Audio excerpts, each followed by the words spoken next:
Everyone welcome back to my YouTube channel. आज की class में हम करेंगे एसएससी एमटीएस के प्रैक्टिस सेट 4 को, जो नवीन सर के द्वारा करवाया जाता है। उसका हैंड रिटन नोट्स के रूप में हम रिवीजन करेंगे और ये रिवीजन टोटल 30 मिनट में हम करेंगे। चलिए तो देर ना करते हुए हम हमारी क्लास को शुरू करते हैं और इस क्लास की पीडीएफ के लिए हमारे व्हाट्सएप नंबर पर कॉन्टैक्ट करें। सबसे पहले हम कर लेते हैं रिवीजन। जो हमारा प्रैक्टिस सेट 3 है, विदेशिया कहाँ का फोक डांस है, तो यह बिहार का फोक डांस है। केलुचरण महापात्रा ने सृजन स्कूल की स्थापना कब की थी? 1993 में, और यह ओडिसी नृत्य से संबंधित है और यह स्कूल 1994 में शुरू हुआ था। टी बाला सरस्वती का संबंध किससे है? भरतनाट्यम से है। पहला फुटबॉल वर्ल्ड कप का विजेता कौन था? उरुग्वे 1930 में हुआ था और उरुग्वे में ही यह हुआ था। बाणगंगा उत्सव कहाँ पर होता है? तो यह महाराष्ट्र में 1932 में शुरू हुआ था। टेबल टेनिस में नेट की ऊंचाई कितनी होती है? 6 इंच होती है और टेबल की ऊंचाई 76 सेंटीमीटर होती है। धुआंधार वाटरफॉल कहाँ पर स्थित है? मध्य प्रदेश में। महात्मा गांधी की आत्मकथा का अंग्रेजी अनुवाद किसने किया था? तो इनकी आत्मकथा थी माई एक्सपेरिमेंट्स विद ट्रूथ और अंग्रेजी अनुवाद किया था महादेव देसाई ने। कोहरे में किस रंग का प्रकीर्णन सबसे कम होता है? तो रेड का होता है। ऑस्ट्रेलियन ओपन पुरुष वर्ग विजेता कौन बने हैं? तो ये बने हैं ऑस्ट्रेलियन ओपन 2024 के पुरुष वर्ग विजेता यानिक सिनर, जो इटली के रहने वाले हैं।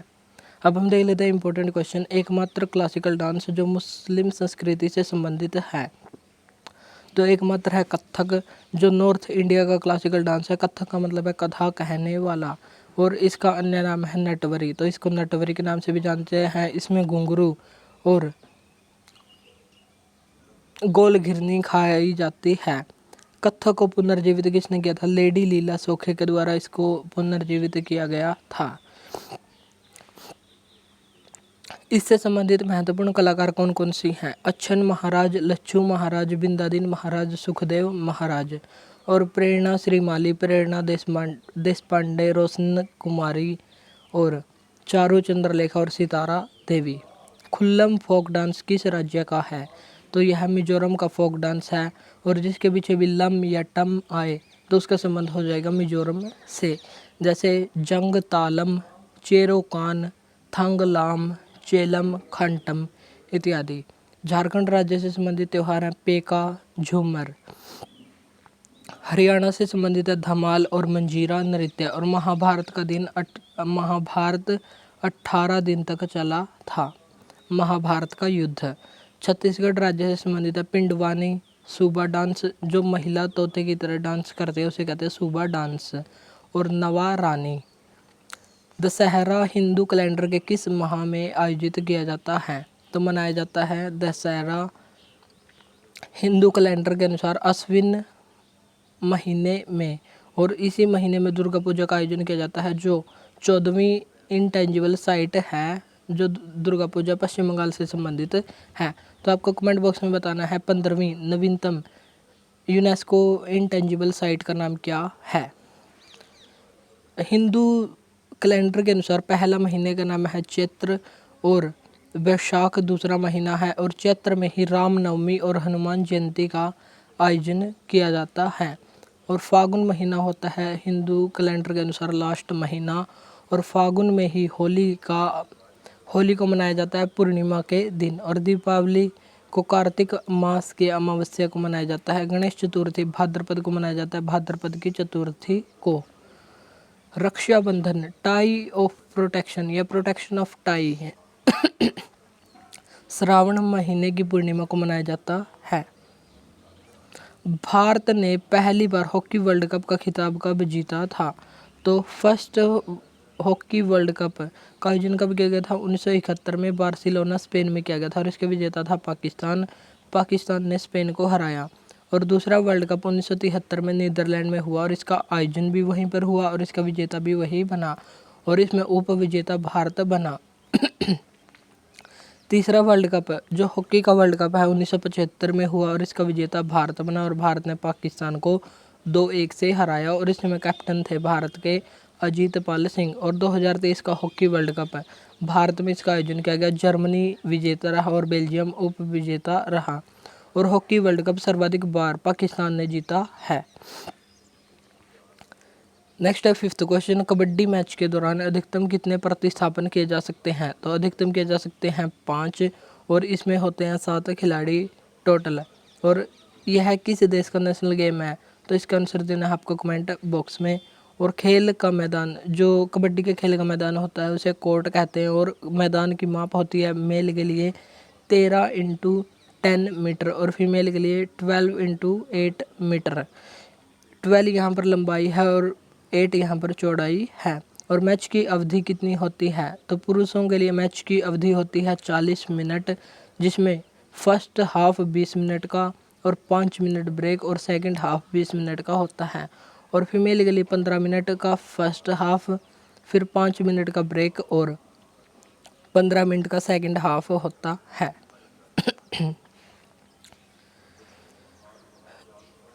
जो कबड्डी का कोर्ट होता है उसमें एक मिड लाइन होती है और मिड लाइन 6.5 मीटर की होती है। जो टोटल 13 मीटर लंबाई है तो उसकी मिड में होती है 6.5 मीटर और 3.75 मीटर पर होती है बॉक लाइन और इससे भी 1 मीटर पर होती है बोनस लाइन और फिर आती है एंड लाइन। तो इनके बीच की दूरी, एंड लाइन और बोनस लाइन के बीच की दूरी होती है 1.75 मीटर और बॉक लाइन और बोनस लाइन के बीच दूरी होती है 1 मीटर और बॉक लाइन और मिड लाइन के बीच दूरी होती है 3.75 मीटर। और मिड लाइन और बोनस लाइन के बीच की दूरी को कितनी होती है? 4.75 मीटर होती है। कथा सरित सागर द ओशियन ऑफ स्टोरी के लेखक कौन है? तो ये है सोमदेव। और जयदेव की रचना का नाम है गीत गोविंद। भाष की रचना का नाम है स्वप्ना वासवदत्ता। और कालिदास की महत्वपूर्ण रचना है मेघदूत, अभिज्ञान, शाकुंतलम। और कालिदास को ही भारत का शेक्सपियर कहा जाता है। तो आपको बताना है कि शेक्सपियर किस देश से संबंधित राइटर थे। संगीतकार भूपेन हजारिका को भारत रत्न कब मिला था? तो सन 2019 में भारत रत्न दिया गया था और ये 13वें राष्ट्रपति प्रणब मुखर्जी, नानाजी देशमुख और भूपेन हजारिका को दिया गया था। अब हम देख लेते हैं भारत रत्न से संबंधित कुछ महत्वपूर्ण तथ्य है। भारत रत्न की शुरुआत 1954 में हुई थी और यह भारत का शीर्ष नागरिक सम्मान है। तो भारत के 4 शीर्ष नागरिक सम्मान कौन कौन से? भारत रत्न, पद्म विभूषण, पद्म भूषण और पद्म श्री। डॉक्टर सर्वपल्ली राधाकृष्णन को यह पहली बार और सी वी रमन को ये पहले वैज्ञानिक बने थे और सी राजगोपालाचारी, इन तीनों को 1954 में पहला भारत रत्न अवार्ड दिया गया था। पहले प्रधानमंत्री जिनको भारत रत्न दिया गया वे थे पंडित जवाहरलाल नेहरू और इनको 1955 में दिया गया। और पहला मरणोपरांत भारत रत्न लाल बहादुर शास्त्री को दिया गया और इनका कार्यकाल था 2 वर्ष 1964 से 66 और 1966 में इनकी मृत्यु के बाद इनको भारत रत्न दिया गया। और पहली महिला भारत रत्न विजेता थी इंदिरा गांधी और इनको 1971 में भारत रत्न दिया गया। पहले विदेशी कौन थे जिनको भारत रत्न दिया गया? 1987 में खान अब्दुल गफ्फार खान, इन्हीं को सीमांत गांधी, फ्रंटियर गांधी और लाल कुर्ती दल का नेता कहा जाता था। और दूसरे विदेशी थे नेल्सन मंडेला जिनको 1990 में दिया गया और 1990 में ही डॉक्टर भीमराव अंबेडकर को मरणोपरांत यह अवार्ड दिया गया। APJ अब्दुल कलाम जो भारत के मिसाइल मैन के नाम से जाने जाते हैं, इनको 1997 में भारत रत्न दिया गया। तो आपको कमेंट बॉक्स के लिए बताना है मिसाइल वुमेन ऑफ इंडिया किसको कहा जाता है? भारत रत्न से इनकार किसने किया था? तो अब्दुल कलाम आज़ाद ने किया था, लेकिन 1992 में मरणोपरांत इनको भारत रत्न दिया गया था। 100वें जन्मदिन पर भारत रत्न किसको दिया गया था? धोंदो केशव कर्वे को 1958 में दिया गया था। अब है 2024 के 5 व्यक्ति जिनको 2024 में भारत रत्न दिया गया है। तो सबसे पहले कर्पूरी ठाकुर, ये बिहार के पूर्व मुख्यमंत्री रह चुके हैं। लाल कृष्ण आडवाणी, ये बीजेपी के संबंधित हैं और बीजेपी के संस्थापक सदस्यों में से एक थे। जब बीजेपी की 1980 में स्थापना हुई तो ये फाउंडर मेंबर्स में से एक थे और ये भारत के उप प्रधानमंत्री भी रह चुके हैं। चौधरी चरण सिंह, इनके जन्म दिवस पर किसान दिवस के रूप में मनाते हैं 23 दिसंबर को। MS स्वामीनाथन, इनको भारत में हरित क्रांति का जनक माना जाता है और हरित क्रांति 1967-68 में आई थी। PV नरसिम्हा राव, इनको विदेश नीति के लिए दिया गया और ये पूर्व प्रधानमंत्री रह चुके हैं। 2011 की जनगणना से संबंधित महत्वपूर्ण बातें, भारत की साक्षरता दर कितनी थी? 74.04% और मेल की 82.14% और फीमेल की 65.46% थी। नागालैंड एकमात्र राज्य था जिसकी जनसंख्या वृद्धि दर नकारात्मक रही थी और ये नकारात्मक कितनी थी 0.58% थी। बिहार सबसे कम साक्षरता दर वाला राज्य बना था और इसकी साक्षरता दर थी 61.80 और मैक्सिमम ग्रोथ इन पॉपुलेशन जनसंख्या में सर्वाधिक वृद्धि कहाँ पर रही थी मेघालय में जो 27.95% रही थी और यूटी जहाँ पर सर्वाधिक जनसंख्या वृद्धि रही तो ये थी दादर नागर हवेली जहाँ पर वृद्धि दर थी 55.88 मीटर और इंडिया की पॉपुलेशन दर 2001 से 2011 के बीच जनसंख्या दर कितनी थी जनसंख्या वृद्धि दर तो ये 17.64% थी। विश्व आर्द्रभूमि दिवस प्रत्येक वर्ष कब मनाया जाता है 2 फरवरी को मनाया जाता है और रामसर सम्मेलन ईरान का एक शहर था वहाँ पर हुआ था 2 फरवरी 1971 को यह हुआ था और रामसर संधि लागू 1975 में हुई थी और भारत ने इसमें साइन 1982 में किए थे। लेकिन भारत की पहली रामसर साइट 1981 में चिल्का झील को बनाया गया था और भारत की सबसे बड़ी रामसर साइट का नाम है सुंदरबन नेशनल पार्क जो पश्चिम बंगाल में है और भारत की सबसे छोटी रामसर साइट का नाम है रेणुका झील जो हिमाचल प्रदेश में है और वर्तमान में भारत में 85 रामसर साइट हैं और तवा जलाशय मध्य प्रदेश का यह नवीनतम रामसर साइट है। तमिलनाडु में 18 साइट है तो सर्वाधिक रामसर साइट वाला राज्य कौन सा हो गया तमिलनाडु और दूसरे पर है उत्तर प्रदेश यहाँ पर 10 रामसर साइट हैं और 2024 में वेटलैंड डे की थीम क्या थी वेटलैंड्स एंड ह्यूमन वेलबींग तो ये इसकी थीम थी। अनुच्छेद 32 का संबंध किससे है तो अनुच्छेद 32 का संबंध है भाग 3 से और इसमें संवैधानिक उपचारों के अधिकार के बारे में बताया गया है और डॉक्टर भीमराव अंबेडकर ने इसे संविधान की आत्मा भी कहा है और यदि किसी नागरिक के मौलिक अधिकारों का हनन हो जाए तो अनुच्छेद 32 के तहत वह सुप्रीम कोर्ट का दरवाजा खटखटा सकता है और सुप्रीम कोर्ट उसके मौलिक अधिकारों की रक्षा के लिए 5 प्रकार के रिट जारी कर सकता है और ये 5 रिट कौन कौन से हैं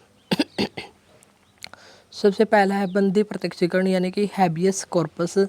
इसका मतलब होता है कि बंदी को कोर्ट के सामने प्रस्तुत करो 24 घंटों के अंदर बंदी को कोर्ट में पेश करो ऐसा आदेश सुप्रीम कोर्ट दे सकता है। उत्प्रेषण या कैरिटोरी यानी कि ट्रांसफ़र टू अपर कोर्ट यदि कोई मुकदमा निचले न्यायालय में चल रहा है तो उसके ऊपर वाले न्यायालय में ट्रांसफ़र किया जा सकता है उत्प्रेषण लेख के तहत। निषेध का मतलब है प्रोहिबिशन यानी कि निचली अदालत की कार्यवाही पर रोक लगाना। सुप्रीम कोर्ट आदेश दे सकता है कि जो मामला निचली अदालत में चल रहा है वह अदालत उस पर निर्णय नहीं दे सकती। परमादेश मैंडेमस यानी कि हम आदेश देते हैं। यह किसी अधिकारी को दिया जाता है जब कोई अधिकारी हमारा काम नहीं करता और नागरिक कहता है कि यह अधिकारी काम नहीं करता तो सुप्रीम कोर्ट उसको आदेश देता है कि कानून के अनुसार उसका काम करो। अधिकार परीक्षा को वारंटो यानी कि किस अधिकार से यदि कोई अधिकारी किसी अन्य अधिकारी के कार्य को कर लेता है तो सुप्रीम कोर्ट उससे सवाल करता है कि तुमने यह काम किस अधिकार से किया। तो ये 5 प्रकार के लेख जारी कर सकता है। संविधान में मौलिक कर्तव्यों की संख्या कितनी है तो 11 है। इनका वर्णन भाग 4A अनुच्छेद 51A में किया गया और ये सोवियत संघ से लिए गए हैं। 42वें संविधान संशोधन के 1976 के तहत इनको ग्रहण किया गया और सरदार स्वर्ण सिंह समिति की सिफारिश पर और इसमें 12 सदस्य थे। इस समिति ने 8 फंडामेंटल ड्यूटीज़ को जोड़ने की बात कही थी लेकिन 10 जोड़े गए और वर्तमान में है 11 और 11वां 86वां संविधान संशोधन 2002 के तहत ही जोड़ा गया और इसी के तहत संविधान में अनुच्छेद 21A जोड़ा गया जो 6 से 14 वर्ष के बच्चों को शिक्षा से संबंधित है। अनुच्छेद 49 का संबंध किससे है राष्ट्रीय महत्व के स्मारकों और स्थानों की रक्षा करना जो DPSP है भाग 4 में इसका वर्णन किया गया है। अब हम देख लेते हैं मौलिक कर्तव्य। मौलिक कर्तव्य कौन कौन से है अनुच्छेद 51A और A इसमें किसका वर्णन है इसमें संविधान का पालन राष्ट्र ध्वज और राष्ट्रगान का पालन करना प्रत्येक नागरिक का कर्तव्य है। अनुच्छेद 51B इसमें स्वतंत्रता संग्राम को प्रेरित करने वाले जितने भी हमारे स्मृति चिन्ह हैं उनकी हमको पालना करनी चाहिए। अनुच्छेद 51C इसमें संप्रभुता एकता अखंडता यानी कि 3 शब्दों के बारे में बताया गया है। अनुच्छेद 51D, इसमें रक्षा के बारे में बताया गया है। डी का मतलब है 4, यानी कि हम देश की रक्षा चारों तरफ से करेंगे। और 51E, इसमें भाईचारा, ये जब पांचों उंगलियां आपस में मिल जाती हैं तो भाईचारा बन जाता है, यानी कि एकता हो जाती है। संस्कृति, एफ से हो गया संस्कृति। एफ का मतलब है 6। हमने संस्कृत पढ़नी 6th क्लास में शुरू की थी, तो इससे भी हम इसको रिलेट कर सकते हैं कि 6वें मौलिक कर्तव्य में संस्कृति का वर्णन किया गया है। 51G, इसमें पर्यावरण के बारे में बताया गया है। और 51H, इसमें वैज्ञानिक सोच होनी चाहिए। 51I, इसमें सार्वजनिक संपत्ति की रक्षा के बारे में बताया गया। 51J, राष्ट्र की निरंतर प्रगति का प्रयास करना हमारा कर्तव्य है। और अनुच्छेद 51K, इसमें 11वां मौलिक कर्तव्य जोड़ा गया। 6 से 14 वर्ष तक के बच्चों को उनके माता पिता के द्वारा शिक्षा प्रदान करना उनका मौलिक कर्तव्य है। कौन सा मौलिक कर्तव्य का प्रावधान अनुच्छेद 21 के समान है? तो यह है अनुच्छेद 51K का। कौन सा अनुच्छेद राष्ट्रपति चुनाव प्रणाली को बताता है? तो अनुच्छेद 55 बताता है चुनाव विधि। और भारत के राष्ट्रपति की चुनाव विधि का नाम है एकल संक्रमणीय मत पद्धति। और अनुच्छेद 52, इसमें राष्ट्रपति पद का वर्णन किया गया। अनुच्छेद 53, इसमें राष्ट्रपति को कार्यपालिका का प्रमुख बताया गया है। अनुच्छेद 54, इसमें निर्वाचन का वर्णन किया गया है कि राष्ट्रपति के निर्वाचन में कौन कौन भाग लेगा। इसमें लोकसभा, राज्यसभा और राज्य विधानसभाओं के निर्वाचित सदस्य शामिल होंगे। अनुच्छेद 55, इसमें राष्ट्रपति की चुनाव विधि के बारे में बताया गया। अनुच्छेद 56, इसमें कार्यकाल बताया गया है और राष्ट्रपति का कार्यकाल होता है 5 वर्ष। अनुच्छेद 56, इसमें दोबारा से निर्वाचन की बात कही गई है। और भारत के पहले राष्ट्रपति दोबारा निर्वाचित हुए थे डॉक्टर राजेंद्र प्रसाद। अनुच्छेद 58, इसमें योग्यता के बारे में बताया गया है। अनुच्छेद 59, इसमें दशाओं के बारे में बताया गया है। अनुच्छेद 60, इसमें शपथ के बारे में बताया गया है। और शपथ कौन दिलवाता है? सुप्रीम कोर्ट का मुख्य न्यायाधीश इसको शपथ दिलवाता है। और यदि राष्ट्रपति अपना त्याग पत्र सौंप देता है तो किसको सौंपता है? तो त्याग पत्र उपराष्ट्रपति को सौंपा जाता है। अनुच्छेद 61, इसमें राष्ट्रपति महाभियोग के बारे में बताया गया है। कोलेरू झील कहाँ पर स्थित है? तो यह आंध्र प्रदेश राज्य में स्थित है। 2002 में यह रामसर साइट बनी थी और यह दूसरी सबसे बड़ी झील है, दूसरी सबसे बड़ी अंतर्देशीय झील है। भारत की सबसे बड़ी झील का नाम क्या है? वेम्बनाड झील, जो केरल में है। 2033 वर्ग किलोमीटर इसका क्षेत्रफल है। सबसे बड़ी अंतर्देशीय लवणीय झील का नाम है सांबर झील, जो राजस्थान में है। और सबसे बड़ी लैगून झील चिल्का झील में है, उड़ीसा में स्थित है। और कुल क्षेत्रफल में यह सेकंड सबसे बड़ी झील है। बेकाल झील कहाँ पर स्थित है? तो बेकाल झील पृथ्वी पर सबसे पुरानी मीठे पानी की झील है और यह वर्ल्ड की सबसे गहरी 1637 मीटर झील है। और यह विश्व की सबसे बड़ी झील है। और विश्व की दूसरी सबसे बड़ी झील का नाम है बेकाल झील। और विश्व की सबसे बड़ी झील है कैस्पियन सागर, जो खारा पानी से संबंधित है। और मीठे पानी की सबसे बड़ी झील का नाम है सुपीरियर झील। और वर्ल्ड की सबसे लंबी झील का नाम है तंगानियाका झील, जो अफ्रीका में स्थित है। गुरु डोंगमार झील कहाँ पर स्थित है? तो यह सिक्किम राज्य में स्थित है। और चोलामू झील भारत में सबसे ऊंची झील है, जो तीस्ता नदी से निकलती है। और पूर्वोत्तर भारत की सबसे बड़ी मीठे पानी की झील कौन सी है? लोकटक झील, जो मणिपुर में स्थित है। और यहीं पर काबुल एमजो नेशनल पार्क स्थित है, जो विश्व का एकमात्र तैरता हुआ नेशनल पार्क है। और यहाँ पर संघाई हिरण पाया जाता है। बैरीनाग, शेषनाग, डल झील और वुलर झील कहाँ पर है? जम्मू कश्मीर में। फतेह सागर, नक्की, पिछोला, जैसमंद झील कहाँ पर है? राजस्थान में है। लोनार झील महाराष्ट्र में है, जिसका गुलाबी पानी हो गया है। और पृथ्वी से एक एस्टेरॉयड के टकराने से इसकी स्थापना हुई थी। तो इसकी उत्पत्ति किससे हुई थी? लोनार झील के एस्टेरॉयड के टकराने से।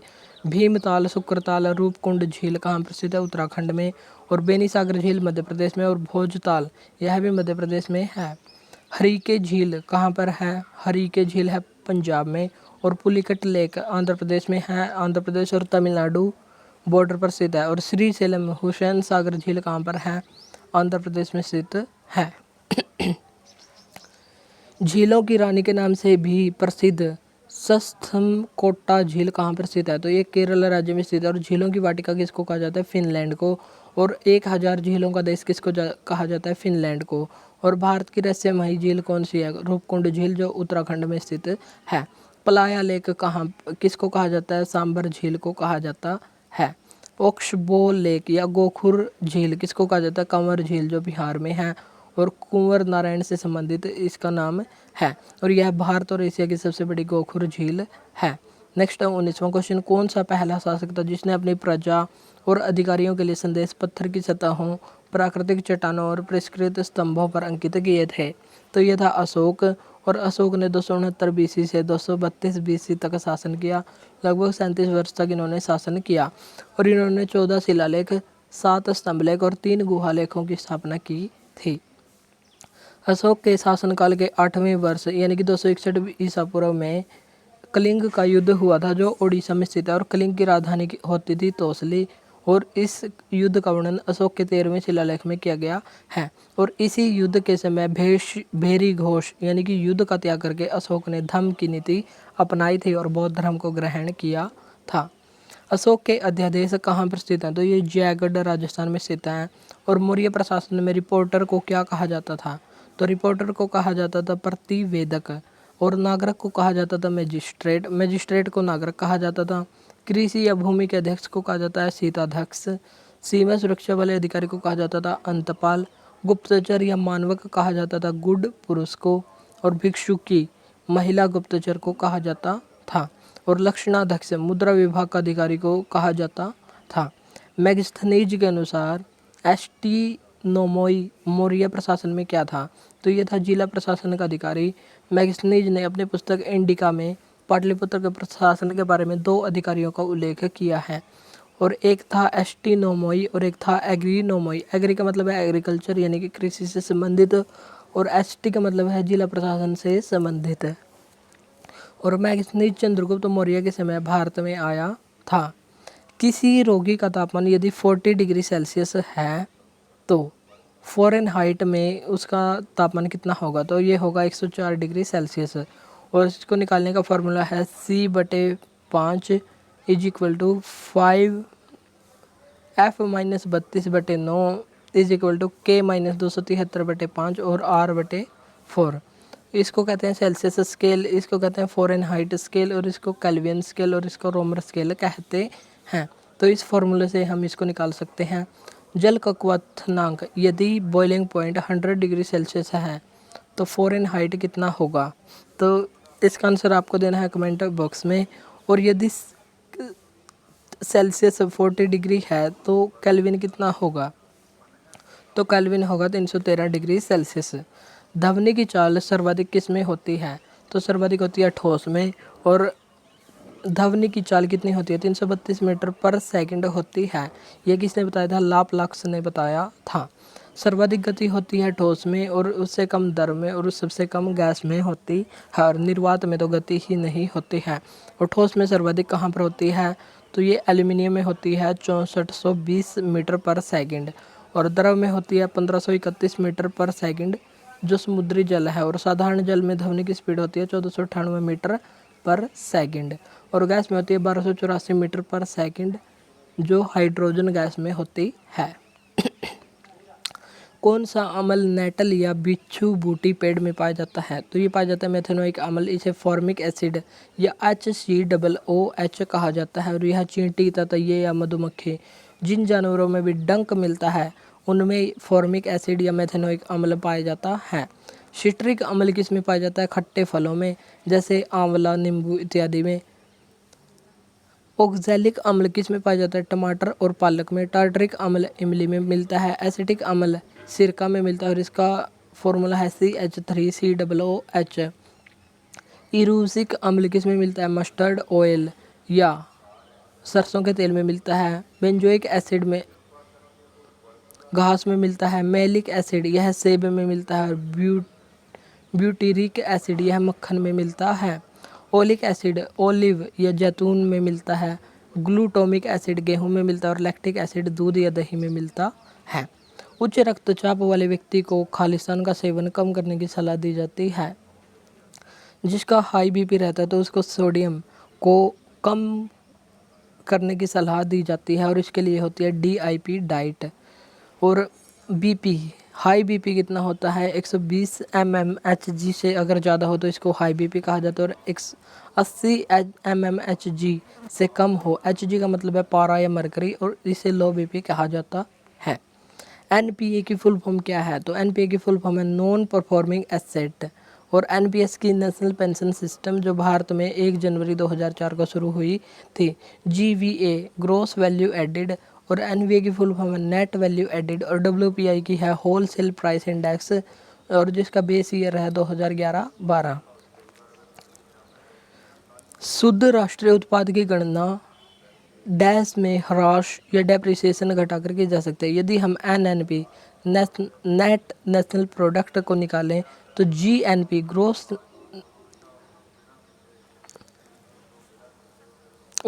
नेशनल प्रोडक्ट में से डेप्रिसिएशन या घिसावट को घटा दिया जाता है तो हमारा एनएनपी या शुद्ध राष्ट्रीय उत्पाद आ जाता है।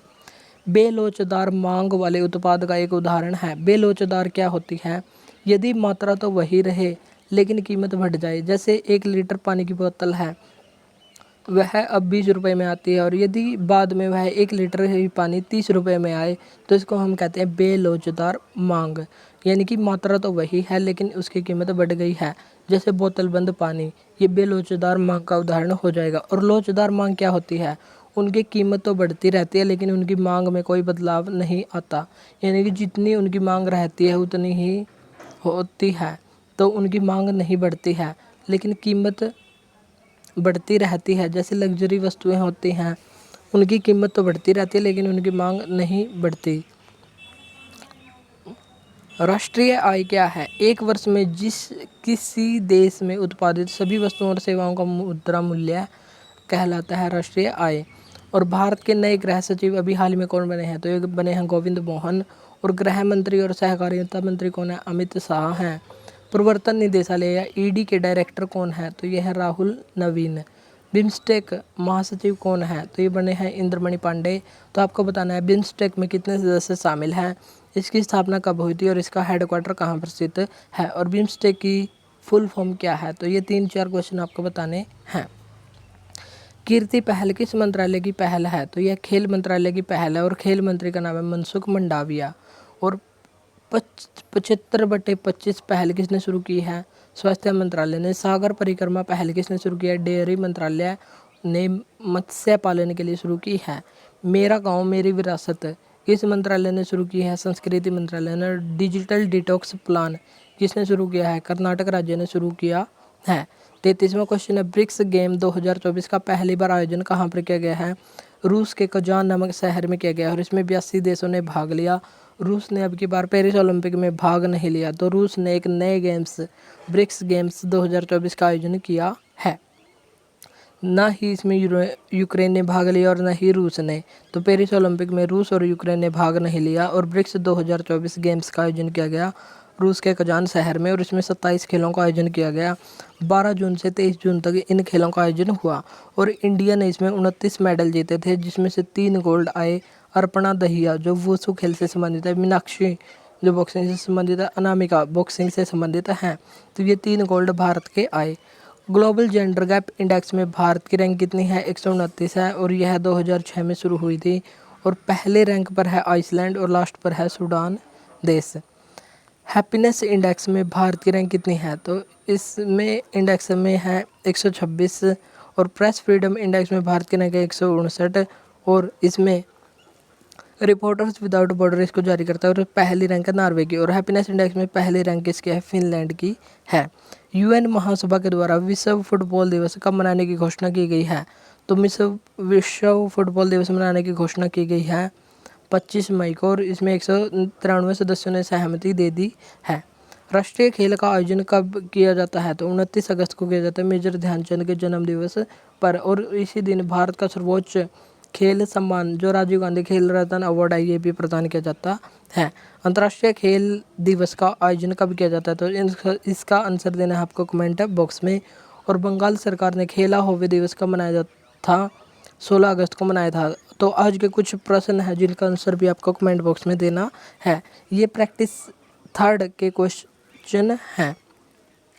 2026 फीफा वर्ल्ड कप किस महाद्वीप में खेला जाएगा? सेकंड क्वेश्चन है, नंद वंश का अंतिम शासक कौन था? हाइडेस्पीज का युद्ध कब हुआ था, किसके बीच हुआ था और इसको अन्य किन किन नामों से जाना जाता है? और दुनिया का सबसे ऊंचा झरना किस देश में स्थित है? तो उस देश की राजधानी और उस देश की मुद्रा का नाम भी आपको यहाँ पर बताना है और उस झरने का नाम भी आपको बताना है। तो ये थी आज की हमारी क्लास। अगर क्लास अच्छी लगी तो इसको लाइक और शेयर जरूर करें। आज के लिए इतना ही, और क्लास के PDF के लिए हमारे व्हाट्सएप नंबर पर कॉन्टैक्ट करें। तो आज के लिए इतना ही, मिलते हैं नेक्स्ट वीडियो में। Thank you.